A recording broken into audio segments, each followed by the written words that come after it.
Right, Mr. Joe, so do you want to tell us about your character? Yeah. My character's called Yasu. He's of Japanese descent. He comes from his home colony is called Niwa.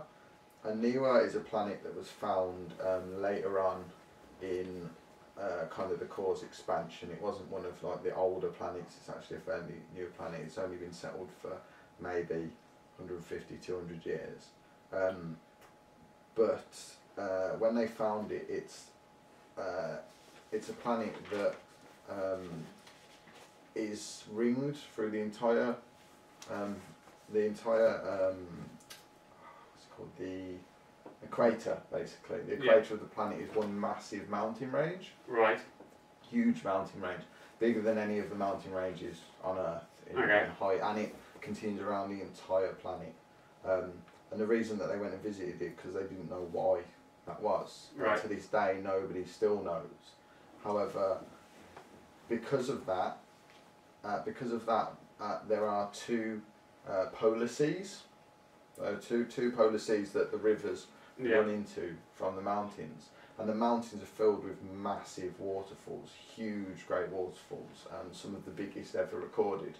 And this lush green paradise was found by an exploratory division and was then settled by mainly Japanese descent colonists, but obviously, as most core planets, there is a certain multiculturalism to it. That's why it was called Niwa, because Niwa means garden in Japanese. And what the core realised, unfortunately, as the core often does, is that there were lots of resources on Niwa that they could exploit. Right. Yeah. The main resource being all of these huge rivers and waterfalls meant easy access to hydroelectric power.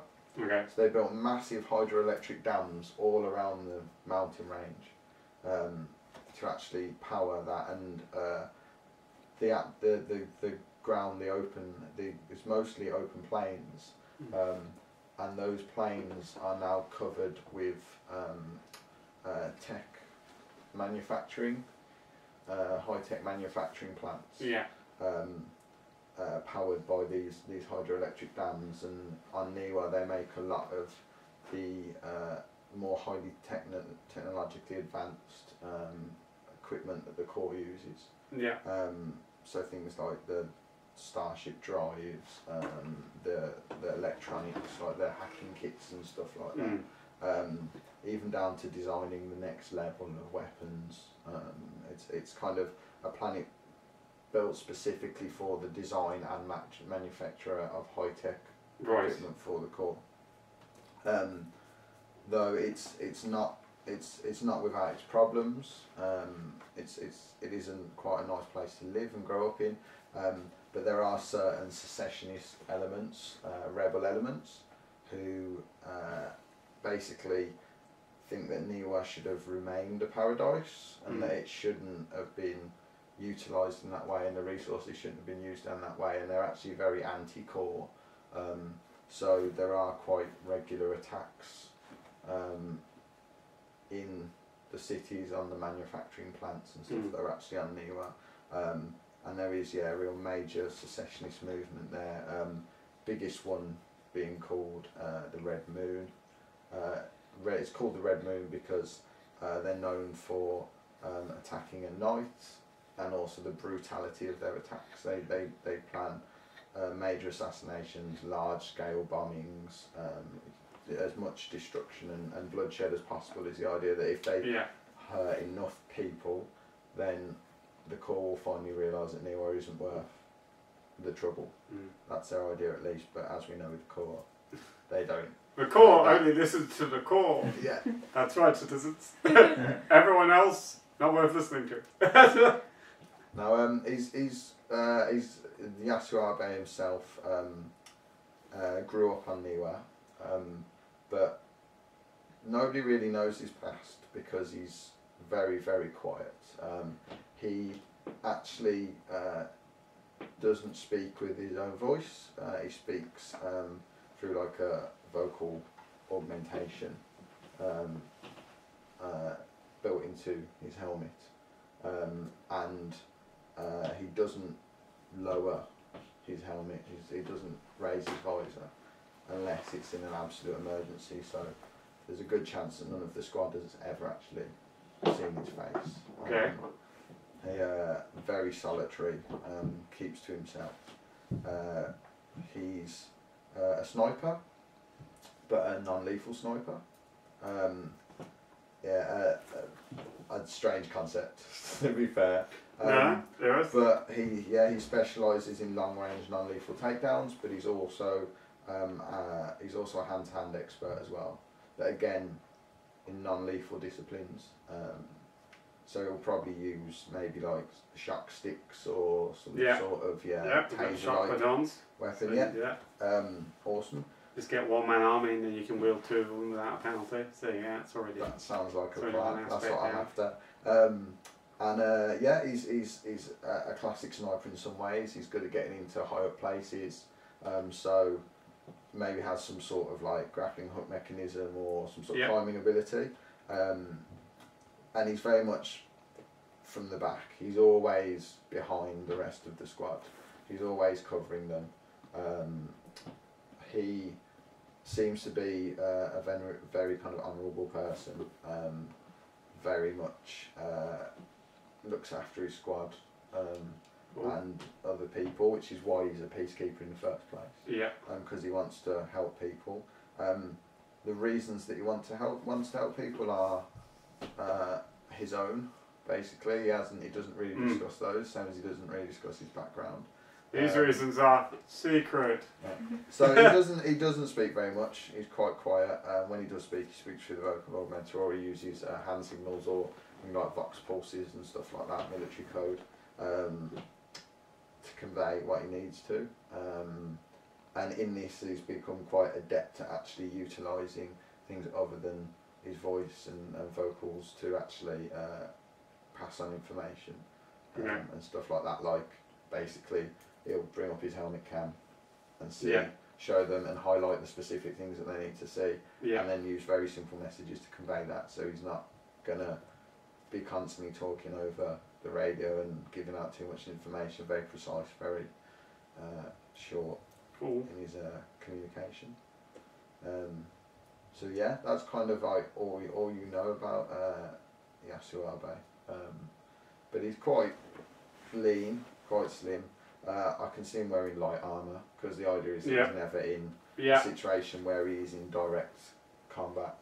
And a little bit of background that you will know about him is that he joined the Marine Corps in maybe his mid-20s, so maybe a bit late for a normal recruit, but he was already a high-class sniper when he was recruited, and he was trained up and sent through, but on his first mission that he was sent on, it was a hostage rescue situation. There was a man holding a young woman hostage, gun to her head, and they told him to kill him, to take him down from long range. Unknown to his superiors, he didn't take any actual live ammunition. He only took non-lethal. He didn't take lethal ammunition at all. He just carried non-lethal, and took the guy out using non-lethal ammunition without injuring the hostage, for which he was reprimanded, but in secret the Corps actually took that idea and utilised it, and that's how he's employed now as a long-range non-lethal sniper. Excellent. So it means we've got the Peacekeeper squad with two characters who are actually quite skilled at talking their way out of trouble. And a guy who is specialised in taking people out without causing a fuss. And then just in case it all goes horribly wrong, then we have Damon's character. Yes. That actually works quite well now. It started to sound like slightly less of a crazy squad. It kind of rounds it out. But we're still special. It's still special, definitely. Given all of your backgrounds, yes. And what is public and what I no in addition about certain things. And what I also need to inquire about in some cases. That's cool. Excellent. So you're really kind of given a lot of ideas for a lot of stats there off the top of your head. So it sounds like defining trait, either like let's stick together or honourable sound like they're probably. Well, yeah, I like. Well, there's another aspect to my character that I don't think it's too much kind of like to give away. The idea of I'd quite like my weakness to be unbreakable oath. Yeah. Okay. Yeah, if that's yeah, right, that sounds cool. Yeah. I was Um, thinking similar actually that the honour will probably factor into the weakness side. Cool. But yeah, my defining trait. I'd like to go a bit further than like actually it being like let's stick together or anything like that, and just have it as kind of like honourable. You know, Yeah, and like that's we'll do fine. whatever he feels is the correct and right thing to do in that situation, Yeah, despite anything That's else. fine. Okay. Those two work together. Yeah. Nicely. And many characters that will have the same defining trait and weakness, in fact, which is similar to that. Okay, so armour, you want shell armour because you want the light armour. Yeah. So that means your movement's unaffected and you're resistant to crushing and lacerating. So I'm resistant to crushing and lacerating. Yeah. Okay. And yeah, movement is just unaffected, so. Right, okay, so then we get down to the abilities. So you want to be able to shoot stuff, so you definitely need collateral damage. You want close combat ability. So, being that Hafsa has got using Freaking Ninja for close combat, will probably go for you just to make sure the contrast is there, probably give to you to do the powerhouse. Yeah, no, I Because thought Damien definitely seems to be going for more of the brutish powerhouse. Oh, yeah. because I like Powerhouse to with just like something else. like quick and Yeah. just quick and hard hitting. To be fair, drop them really Yeah. quickly up close, quickly without killing them. Yeah, Um, okay. So definitely collateral damage, powerhouse, freaking ninja for stealth, being a sniper, launching yourself around everywhere. Yeah. Those seem to be the main ones. Also sentry duty. So those will be the primary ones. Yeah. Maybe a little bit of brains because because you do the whole communication in Yeah. limited words and that kind of thing. Those are probably the main ones you want to stick to. Okay. Don't really need drama with 50 because you're all about being distant and stuff. So you probably just use freaking ninja. And how many points do I have to spend in So you total? have 20 points as a standard Okay. character. And those points are also used to buy my equipment. And So gear you don't have to spend points on, you have free stuff you can buy, Cool. but you can spend points on upgrades, mechs and vehicles, which won't matter in this case, and drones are all stuff you spend money. Points on upgrades cost 2 for everyone. You can add multiple upgrades to different pieces of gear or to the same piece of gear. But otherwise you've got 20 points between the abilities and aspects and anything you want to spend on gear as well. okay, so kind of gear wise, Yep. I'd like to have something to allow me to climb. So Yep. grappling hook or like magnetic gloves or So something. there are grapple pistols Yeah. as a sidearm. There's also mag grapnels, which are a tool. So mag grapnels you just stick onto your armor gauntlets and you can just climb up stuff. And grapple pistol you can do Batman stuff basically. There's the gear I loadout. quite like the idea of the grapple, to be honest. I Okay, think it grapple kinda suits pistol. the character a bit more. So that'll be using your sidearm slot in that case. Okay. And I believe you said you wanted to have 2 shot batons as well, so you did a Yeah, dual thing. So So that'll be your sidearm slot, your melee weapon slot, and your tool slot basically Cool. to have 2 shot batons and a grapple pistol. So I'm going shock baton. Just put shock Yeah, baton shot baton times 2. times 2. My grapple pistol. Yeah. Okay. And then one assumes a sniper rifle. Yes, I need a sniper rifle. And then, Non-lethal. yeah.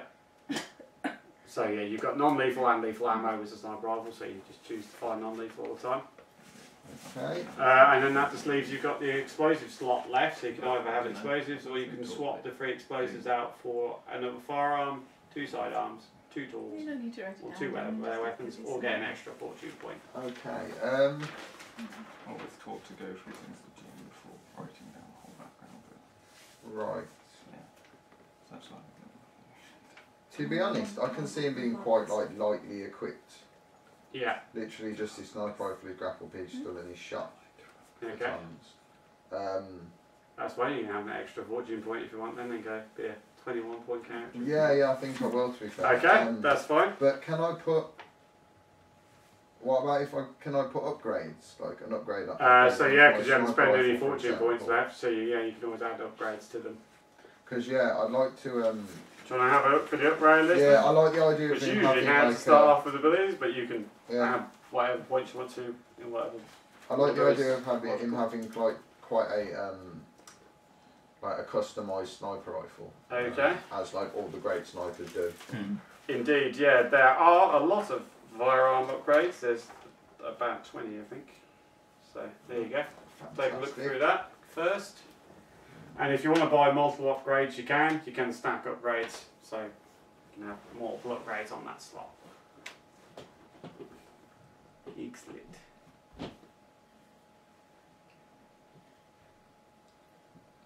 Can I have the cryo rounds? Yeah. If I use the cryo, can I use the cryo rounds non-lethally? Yeah. So I could use them literally to freeze people. Yeah. Awesome. I might do that. And then you shoot them in the head. So a pretty good combo.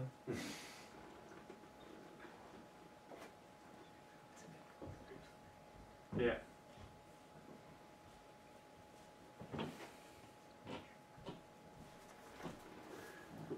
Yeah, I'm thinking I might go for the cryo rounds.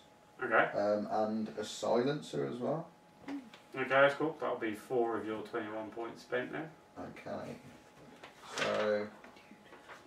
So on your sheet, you've got upgrade, weapon upgrades at the bottom there. Fantastic. So you just slap silencer and cryo rounds on there, or add stats later. So I go silencer. That's really cool because that gives me exactly what I wanted. I wanted to be able to actually just like stop people, like just stop them from doing whatever they're doing at that time. So that means you got 17 points left to spend. Cool. That's the rest of the character. So I think that's it for my equipment because as I said, a nice customised sniper rifle and the basic gear that I need to get myself into the position that I need. So now you need to really decide on what abilities you want. So I've got 17 points to spend. So yeah, so if you have a score of 0, basically means you've got no skill. 1 is basic proficiency, 2 is like competency, 3 is exceptional, and 4 is like expert. If you get an ability bonus on an aspect, it boosts it to 5, which is basically peak, maybe superhuman, depending on what causes it. There are some aspects which are just like, I'm not fucking good. just that good. And other aspects are, how powerhouse 5 because you're 7 foot high. It was like, Well, I'm definitely going to want, obviously, points in collateral damage. Yeah. That's definitely a must. I think his main things are the sniping and the close combat. Yep, so collateral damage and powerhouse should be probably at least 3 or 4 each, and then maybe like you know 1 or 2 in like some of the others. I might put 4 in collateral damage and 3 in powerhouse actually. Okay, cool. And I think that's good because I think the sniping is still his primary thing. Yes. Again, that's part of his character. Why those 2 specifically? Yeah. And then I think I'll put 2 into sentry duty because it makes sense that he's quite alert.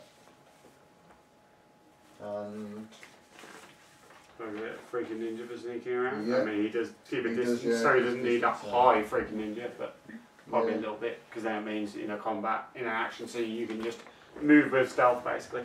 Yeah, I might just put 2 into freaking ninja. Yeah, and you can use that with your grapple pistol as well, because you can use powerhouse or freaking ninja to swing around. What would you recommend for like a total in the abilities? I know you can do whatever you want, but it varies massively per character. I mean, I have seen player characters who've spent like 5 points on abilities, which I would recommend. I would recommend to go for at least about 8. Yeah. Between 8 and 12 is usually a good Well, yeah, I wanted to create him as well. But I've seen some characters who've just gone. I've got one character, one campaign who spent 10 points just on their armour. Basically, put 5 upgrades in their armour. Because basically their background is a Darth Vader type, just has survived everything and basically he's barely anything, just like probably has hinted that they're nothing more than like some basic anatomy rammed into armour. Well, So there are many ways you can do it, but yeah, I'd say the current spread you got is pretty good. I'd say usually about. And I want him to be mostly about his ability, because that's him as a character. He doesn't rely on lots of technology and lots of things. It's all about his actual skills and abilities. Yeah. Because in his past he wouldn't have had those things anyway. Yeah. Yeah. Again, maybe a little bit of brains. Got 11 in there. I might put 2 into brains as well. So that's like, between 9 and 12 is usually that's good. 13. Range. So How many is that total now? is that So that's 13, and then you've got the upgrade, so you spent 17, so you've got 4 left to spend on aspects, basically. Ah, right. cool? Over And from what you said, the most appropriate aspect to go for will be one-man army, so you can dual wield the stun buttons. And how much do the aspects cost?